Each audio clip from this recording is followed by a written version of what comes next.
দিয়ে বানাবো। আজকে চিচিঙ্গা পোস্ত বানাবো, তার জন্য দেখো নিয়েছি 3টে চিচিঙ্গা।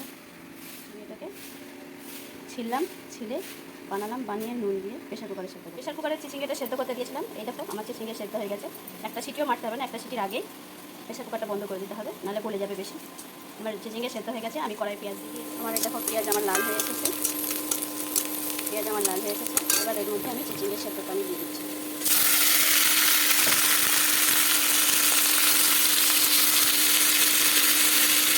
এর মধ্যে আমি আস্তে আস্তে আমি মশলাগুলো দিচ্ছি। এবার চিচিঙ্গার মধ্যে আমি মশলা দিচ্ছি।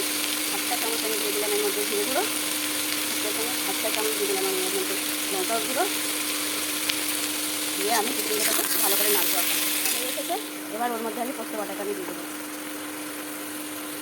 পোস্ত বাটাটা দিয়ে দিলাম, ভালো করে নাড়াচাড়া করবো। চিচিঙ্গাতে আমার পোস্ত বাটা দেওয়া হয়ে গেছে। এবার ভালো করে নাড়াচাড়া করছি, ভালো করে এবার নাড়াচাড়া করতে হবে।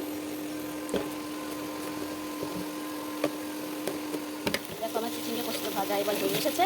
আমি এবার ওর মধ্যে দিয়ে দিচ্ছি 8 চামচ মতন চিনি, দিয়ে ভালো করে নাড়াচাড়া করে নিচ্ছি। চিচিঙ্গা পোস্ত ভাজা আমার হয়ে গেছে। আমি ওর মধ্যে দুটো লঙ্কা দিয়ে দিলাম, দুটো লঙ্কা দিয়ে দিলাম।